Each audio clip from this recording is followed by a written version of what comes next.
வணக்கம், நான் Gautham. Spark media. இன்னைக்கு நம்ம பார்க்க போக படம் வா வாத்தியார்.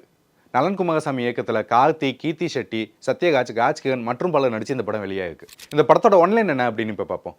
ராஜ்கிரண் ஒரு அதிதீவிர எம்ஜிஆர் ரசிகன். எம்ஜிஆர் இறந்த நாளான 24 டிசம்பர் 1987 அன்னைக்கு ராத்திரியே அதே நேரத்தில் அவருக்கு ஒரு பேரன் பிறக்கிறான். அந்த பேரனை அவர் எம்ஜிஆரோட மறு உருவம், எம்ஜிஆரோட மறுபிறவியாகவே பார்க்குறாரு. அந்த எம்ஜிஆரோட மறுபிறவியாகவே பார்த்தனால ராமுன்னு பேர் வச்சு அந்த பையனை எம்ஜிஆர் மாதிரியே வளர்க்கணும், சினிமாவில் பார்க்குற அந்த எம்ஜிஆர் பிம்பம் மாதிரியே அவங்க எல்லாத்துக்குமே உண்மையாக இருக்கணும், உதவி செய்யணும் அப்படிங்கிற அந்த ஒரு சினிமா பிம்பத்தில் இருக்க எம்ஜிஆர் மாதிரியே வளர்க்கணும்னு ஆசைப்படுறாரு. அதே மாதிரி வளர்த்தா அவர் போலீஸ் ஆக்கணும்னு ஆசைப்படுறாரு. போலீஸாகவும் ஆக்கிடுறாரு. ஆனால் போலீஸ் ஆன அந்த பேரன், அதாவது கார்த்தி ராமேஸ்வரன் அப்படிங்கிற கேரக்டர் பண்ணியிருக்காங்க. அந்த ராமேஸ்வரன் எம்ஜிஆராக இருந்தாரா நம்பியாரா இருந்தாரா அப்படிங்கிறது தான் மீதி கதை. படத்தோட பாசிட்டிவ்ஸ் அண்ட் நெகட்டிவ்ஸ் இப்போ பார்ப்போம். படத்தோட முதல் மிகப்பெரிய பாசிட்டிவ் அப்படின்னு பார்த்தீங்கன்னா கார்த்தி அவருக்கு எந்த கேரக்டர் கொடுத்தாலுமே செமையாக பண்ணுவார். பருத்தி வீரன் மாதிரியான கேரக்டராக இருந்தாலும் சரி, பையா மாதிரி ஒரு கேரக்டராக இருந்தாலும் சரி, எல்லாமே சிறப்பாக பண்ணக்கூடியவர். இந்த படத்தையும் சிறப்பாக பண்ணியிருக்காரு அப்படின்னு சொல்லலாம். அதுலேயே சில இமிட்டேஷன் பண்ணுறது இருக்குல்ல, அவர் நம்ம ஏற்கனவே ஆழ்நாள் அழகு ராஜாவில் பார்த்துருப்போம். அவர் பிரபு மாதிரி இமிட்டேட் பண்ணி, அது மாதிரி இதில் எம்ஜிஆர் மாதிரி இமிட்டேட் பண்ணியிருக்கிறது எல்லாமே நல்லா ஒர்க் அவுட் ஆகிருக்கு.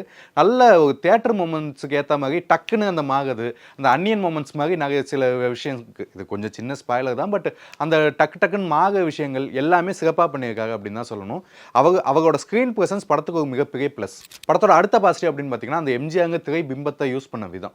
ஏன்னா அந்த பிம்பத்தை யூஸ் பண்ணி பல பேர் பல கைத்தட்டல்கள் வாங்கியிருக்காங்க, பல பேர் அரசியலில் சாதிக்கணும்னு நினைச்சாங்க.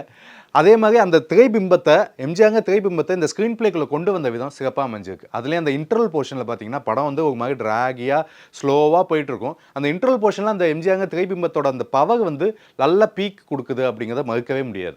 படத்தோட அடுத்த பாசிட்டிவ் அப்படின்னு பார்த்தீங்கன்னா படத்தோட செகண்ட் ஹாஃப். என்னடா எல்லா படத்துலையும் இப்போ செகண்ட் ஹாஃப் வீக்காக இருக்குது, இந்த படத்தில் செகண்ட் ஹாஃப்னா ஃபஸ்ட் ஹாஃப் செகண்ட் ஹாஃபை விட வீக்குங்கிறதுனால செகண்ட் ஹாஃப் கொஞ்சம் பெட்டராக ஃபீல் ஆகுது அப்படிங்கிறது தான் உண்மை.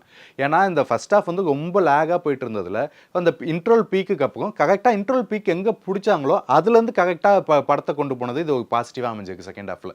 அதே தான் அந்த எம்ஜிஆர் திரைபிம்பத்தை கரெக்டாக பயன்படுத்தினதோட எஃபெக்ட் இந்த செகண்ட் ஹாஃப். படத்தோட நெகட்டிவ்ஸ் என்ன அப்படின்னு இப்போ பார்ப்போம். படத்தோட நெகட்டிவ் ஃபஸ்ட்டு மேஜர் நெகட்டிவ் அப்படின்னு பார்த்தீங்கன்னா ஸ்க்ரீன் பிளே. என்னடா நலன் மாதிரி ஒரு டேரக்டர்கிட்ட ஸ்க்ரீன் பிளே நீ நெகட்டிவ்னு சொல்கிறியா அப்படின்னு கேட்குறீங்கன்னா நானும் அந்த மாதிரி எதிர்பார்த்து தான் போனேன். ஏன் அப்படின்னா நமக்கு சூதுகவும் ஒரு ட்ரெண்ட் செட்டர், அதே மாதிரி காதலும் கடந்து போகும் ஒரு கிளாசிக். எல்லாருக்குமே நிறைய பேர் சொல்லுவாங்க எனக்கு அந்த படம் ரொம்ப க்ளோஸ் டு ஹார்ட், எனக்கும் அந்த படம் ரொம்ப க்ளோஸ் டு ஹார்ட். அந்த மாதிரியான 2 படங்களுக்கு அடுத்து 3ஆவதாக ஒரு டேரக்டர் ஒரு படம் எடுக்கிறப்போ நம்மளுக்கு ஆட்டோமேட்டிக்காகவே அந்த 2 படத்தோட கம்பேரிசன் கண்டிப்பாக இங்கே ஆகும். அந்த கம்பேரிசனோட இந்த படத்தை அணுகணும் அப்படின்னா இந்த படம் இந்த ஸ்க்ரீன் பிளே அதுவும் முக்கியமாக ரொம்ப டவுன், பிலோ ஆவரேஜ் அப்படின்னு தான் சொல்லணும். ஏன் அப்படின்னா நம்மளுக்கு இது ஒரு சீம்லெஸ் ஸ்க்ரீன் பிளே 2த்துலையுமே இருக்கும். அப்படியே ஆர்கானிக்காக அப்படியே ஸ்மூத்தாக ப்ரீஸியாக போகும். இதில் சீம்லெஸ்ஸாக இல்லாமல் நிறைய இடத்துல உழுவுது, ட்ராப் ஆகுது படம். அப்படியே என்னடா இது அப்படின்ட்டு. ஆனால் அவர் ஏற்கனவே இன்டர்வியூவில் சொல்லிட்டாரு, இது என்னோட படமாக இல்லைனா அவர் ஃபார்முலா படத்தை தான் ட்ரை பண்ணியிருக்கேன் அப்படின்னு. அந்த ஃபார்முலாவும் ஒர்க் அவுட் ஆகல, கொஞ்சம் பழைய ஃபார்முலாவாக போச்சுங்கிறது தான் மைனஸ். அடுத்த மைனஸ் அப்படின்னு பார்த்தீங்கன்னா இந்த ஸ்க்ரீன் பிளேக்கு ரொம்ப இடைஞ்சலாக இருக்க பாடல்கள். ஏன் அப்படின்னா நான் ஏற்கனவே சொன்ன மாதிரி ஃபஸ்ட் ஹாஃப் பயங்கர லேகாக. ஏன்னா படத்தோட ரன்னிங் லென்த்தே பார்த்தீங்கன்னா 2 hours and 9 minutes தான், 129 minutes தான் ரன்னிங் லென்த். ஆனால் படம் பார்க்கப்போ என்னடா 3.5 மணி நேரம் படம் பார்த்தாப்புல ஒரு ஃபீல் கொடுக்குதில்ல அப்படின்ட்டு பக்கத்தில் பேசுகிற மாதிரி இருக்குது. ஏன் அப்படின்னா முக்கியமானது அந்த ஸ்க்ரீன் பிளேக்கும் அந்த நெகட்டிவாக இருக்குது பாடல்கள்.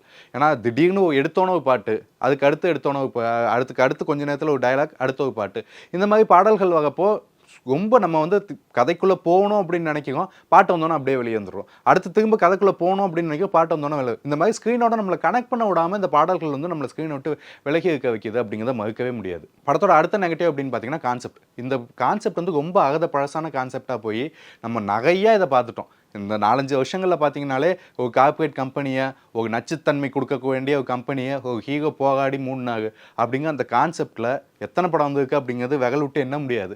ஏன்னா அத்தனை படங்கள் வந்துடுச்சு. நிறையா இதே மாதிரியான இந்த ஸ்டெர்லைட் இஷ்யூஸை வச்சு படம் வந்தது, அதுக்கு முன்னாடியும் இருக்குது, அதுக்கப்புறமும் இருக்குது.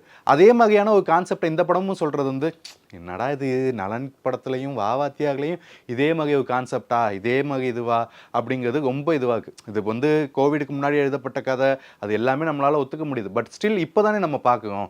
இது 12ஆம் தேதி டிசம்பருக்கு ஆக வேண்டிய படம்னாலுமே நம்ம இந்த பொங்கலுக்கு தான் இதை பார்க்குவோங்கப்போ இப்போ எப்படி இருக்குது அப்படிங்கிறத வச்சு தானே நம்மளால் சொல்ல முடியும். அப்படி பார்க்குறப்போ இந்த படம் கொஞ்சம் அவுடேட்டடாக, கொஞ்சம் இன்னும் கொஞ்சம் இதுவாக, ஏன்னா கான்செப்ட் வந்து ஃப்ரெஷ்ஷாக இருக்குது. அந்த எம்ஜிஆருங்க அந்த திரைபிம்பத்தை யூஸ் பண்ண விதம் ஃப்ரெஷ்ஷாக இருக்குது. ஆனால் அந்த கான்செப்டை வச்சுக்கிட்டு என்ன கதை சொல்லியிருக்கோம் அப்படின்னு பார்த்தோம் அப்படின்னா, கதை வந்து ரொம்ப பழைய கதைங்கனால இந்த ஃப்ரெஷ்ஷான கான்செப்ட் மட்டும் தான் நிற்கிதே தவிர கதை வந்து மனசில் நிற்காம அதை வந்து நமக்கு கடத்தாமல் ஒரு மாதிரி ஓகே பெர்ஃபார்மன்ஸ் ஓகேப்பா அப்படின்னு சொல்கிற லெவலில் இந்த படம் முடிஞ்சிருக்கு தான் வருத்தத்துக்குரிய விஷயம்.